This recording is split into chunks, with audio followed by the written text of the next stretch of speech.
कहानी शुरू होती है उस आदमी से जिसका नाम है आसिम मुनीर। पाकिस्तान की राजनीति, सेना और सत्ता हथकंडों की इस गंदी किताब का सबसे विवादित किरदार आज पूरी दुनिया इसे जान रही है। लेकिन क्या आप जानते हैं कि इसे मुल्ला जनरल क्यों कहा जाता है? कैसे एक साधारण घर से निकलकर पाकिस्तान फौज का सबसे ताकतवर आदमी बनकर बैठा है? और क्यों पाकिस्तानी जनता से लेकर फौज तक कोई भी इसे दिल से पसंद नहीं करता? आइए आज इसी मुल्ला जनरल की पूरी कुंडली खोलते हैं। नमस्कार, आप देख रहे हैं स्टेट मिरर हिंदी और आज हम पेश हैं चर्चा में लेकर के आसिम मुनीर की कहानी। हाफिज कुरान क्यों बना मुल्ला जनरल? 57 साल का आसिम मुनीर बाकी पाकिस्तानी जनरलों से अलग है। रॉ के पूर्वाधिकारी ने इसे मुल्ला जनरल कहा क्योंकि सिर्फ 38 साल की उम्र में इसने पूरा कुरान याद कर लिया था, यानी हाफिज कुरान की किताब। बाद में अपनी हर स्पीच में कुरान की आयतों, धार्मिक उदाहरणों और इस्लामी विचारों का खुलकर इस्तेमाल करता रहा। ये इंग्लिश, उर्दू और क्लासिकल अरबी तीनों में बोलकर लोगों को प्रभावित करने की कोशिश करता है। 15 अप्रैल को इसके एक बयान ने सबको चौंका दिया। दुनिया में सिर्फ 2 मुल्क कलमा पर बने हैं, एक मदीना, दूसरा पाकिस्तान। यानी साफ कह रहा था कि पाकिस्तान अल्लाह का बनाया मुल्क है। यहीं से पता चलता है इसके दिमाग में कैसी कट्टर सोच भरी पड़ी है। मुनीर की जड़ें कहां से जुड़ी हैं? मुनीर किसी बड़े परिवार से नहीं आता। इसके पिता 1947 में जलंधर से रावलपिंडी आए थे। स्कूल के प्रिंसिपल और मस्जिद के इमाम भी रहे।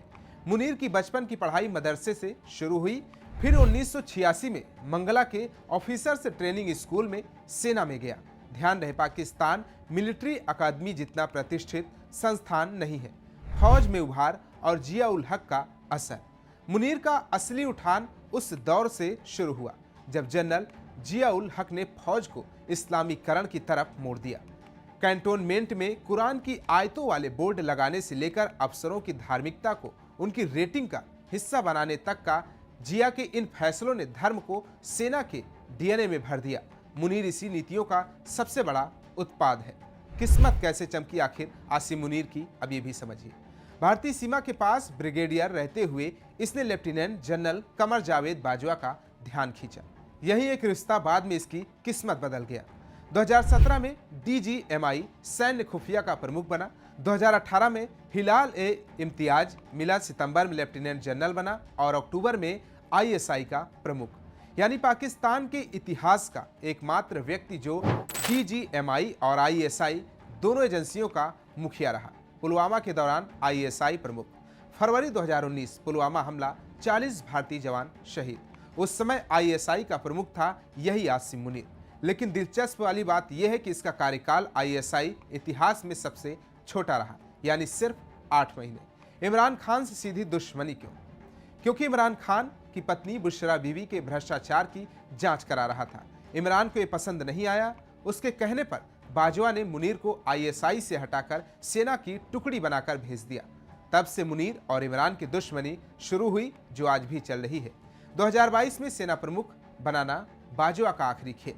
अक्टूबर 2021 तक XXX कोर का कमांडर, फिर क्वार्टर मास्टर जनरल और नवंबर 2022 में इमरान के हटते ही मुनीर को सेना प्रमुख बना दिया गया। इमरान ने आरोप लगाया कि मुनीर ने उन्हें मारने की साजिश रची है। अब इमरान जेल में है और पाकिस्तानी जनता की नजरों में मुनीर की छवि दिन ब दिन गिरती जा रही है। क्यों नापसंद है मुनीर? 2024 के चुनाव में PTI को चुनाव लड़ने ही नहीं दिया। जनता भड़की, सेना पर भरोसा टूटा, फौज 2 हिस्सों में बट गई, एक इमरान खान की समर्थन में, एक मुनीर समर्थक। पाकिस्तान में मुनीर का नाम मजाक की तरह लिया जाता है। उसकी नीतियों, भाषणों और कट्टरपंथी रवैये ने देश की हालात को और बदतर कर दिए हैं। मरियम नवाज और मुनीर की कहानी। सोशल मीडिया पर वायरल दावों के मुताबिक मरियम नवाज और आसिम मुनीर की करीबियों की चर्चा पाकिस्तान के हर कोने में है। हालांकि इसकी पुष्टि नहीं हुई, पर इतनी बात साफ है कि इमरान विरोध में शरीफ परिवार और मुनीर के संबंध मजबूत हुए। मुनीर की पत्नी सैयदा आसिम, जो खुद पुलिस अधिकारी है, कुछ समय पहले घर छोड़कर चली गई थी।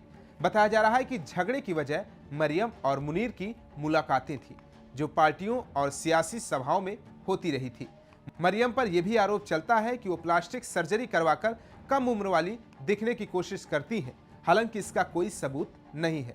आसिम मुनीर का परिवार एक पारंपरिक सुन्नी परिवार है।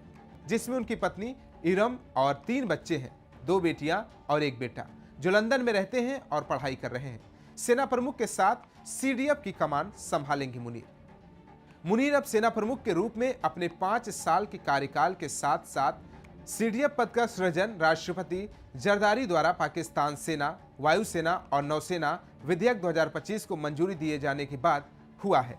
तो कैसा लगा हमारे वीडियो, कमेंट बॉक्स में फीडबैक जरूर दीजिए। बाकी तमाम देश और दुनिया की खबरों को देखने के लिए देखते रहिए स्टेट मिरर हिंदी।